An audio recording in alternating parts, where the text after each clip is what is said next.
नमोस्तु महाराज श्री।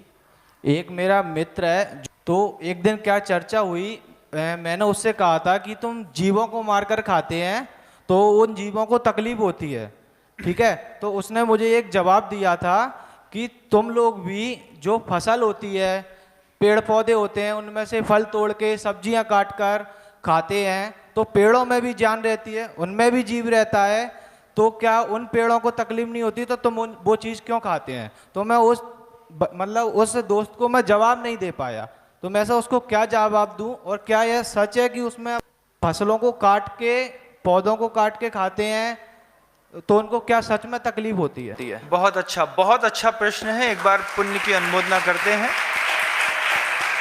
उत्तर भी पूरी दुनिया को ध्यान से सुनना चाहिए कि जो कभी भी, जब कभी भी मांस संज्ञा जो है, मांस कहते हैं ना, तो मांस हमेशा दो इंद्रिय से शुरू होता है। स्पर्शन इंद्रिय में जो वनस्पति कायिक स्था धातु से स्थावर शब्द बना हुआ है, तो जितने भी पौधे होते हैं, फल होते हैं, पेड़ होते हैं, इनमें मांस नहीं होता, इनमें रक्त नहीं होता, शिराएं नहीं होती, हाथ पैर नहीं होते, आंख नहीं होती। इसमें जो जीव होता है वो जीव भी जैन समाज में बड़े व्यवस्थित तरीके से उसकी व्यवस्था की जाती है। हम किसी भी पेड़ को पूरा काट करके तो नहीं खाते, जानवर तो पूरा मर ही जाता है, लेकिन हम एक विस्तृत पेड़ के, मान लीजिए हमने थोड़े बहुत फल ले लिए हैं, तो वो फल भी बिल्कुल व्यवस्थित रहते हैं, वो परोपकार के लिए ही धरती पर आते हैं। उसमें जो जीव रहता है वो दो प्रकार का रहता है, एक सूक्ष्म जीव रहता है निगोदिया, एक बादर होता है। तो बादर जीव जो होते हैं वो जब हम किसी भी चीज को प्रासुक करते हैं, छिन्न भिन्न करते हैं, तो वो अपना स्थान छोड़ देते हैं, घात को प्राप्त नहीं होते। और जो सूक्ष्म जीव होता है वो तो घात को प्राप्ति नहीं होता है, उसको ना मारा जा सकता है ना जिया जा सकता है।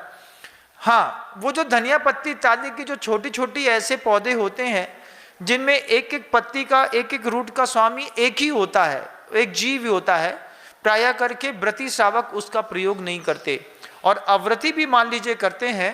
तो वनस्पति में मांस नहीं होता।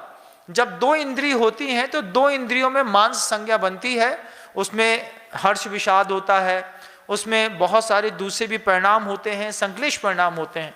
आप कह सकते हैं महाराज श्री, हर्ष विषाद तो पत्तों में भी होता है, जब छुई मुई के पत्ते को छूते हैं तो वो बंद हो जाती है डर के मारे, तो वो डर के मारे बंद नहीं हो जाती है।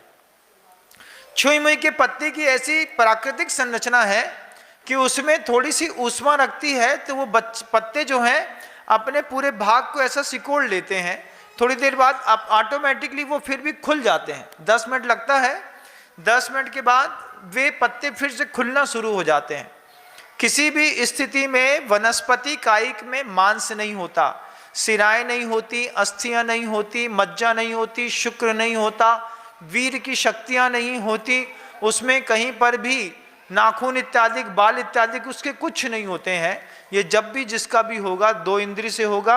ये एक सबसे बड़ा भेद है वनस्पति कायिक में और त्रस जीवों में। वो जो भी खाते हैं ऐसे लोग, वो सब त्रस जीवों का कलेवर खाते हैं। रक्त का प्रवाह होता है, वो बचता है, भागता है, बचना चाहता है, लेकिन वो उसको निर्दयता पूर्वक खा जाते हैं। मैं हमेशा वो बात कहता हूँ, दुनिया के वे सारे के सारे लोग जो मांसाहारी हैं वो प्रोसेसिंग फूड को खाते हैं। मतलब आपके लिए किसी व्यक्ति ने गाय काटी है, उसका पूरा खून प्रोसेस किया है, उसको छैला है, सब कुछ किया है। जिस दिन मांसाहारी व्यक्ति अपने हाथ से काट करके खाने का प्रयास करेगा, दूसरी बार वो जीवन में कभी मांस नहीं खा पाएगा, इस बात की मैं गारंटी देता हूं। नमस्ते। एक बकरा प्रोसेसिंग होकर के मार्केट में 50 रुपए, 70 रुपए, 200 रुपए किलो मटन बिकता है, आप लाते हैं और खा लेते हैं।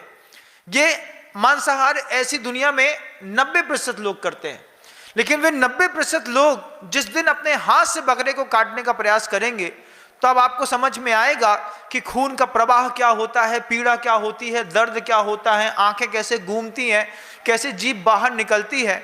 उस बीभत्स दृश्य को देख करके दुनिया का कोई भी मांसाहारी कभी मांस नहीं खा पाएगा, इस बात की मैं 100% गारंटी देता हूं। कुछ लोग हैं, कुछ कौमें इतनी निर्दयी हैं कि वो निर्दयता पूर्वक उसको प्रोबेशन बना लिया है। लेकिन बहुत सारी समाज मांसाहार तो करती है लेकिन कटता हुआ देख नहीं पाती। जिस दिन कटता हुआ देख लेगी कभी मांस नहीं खाएगी।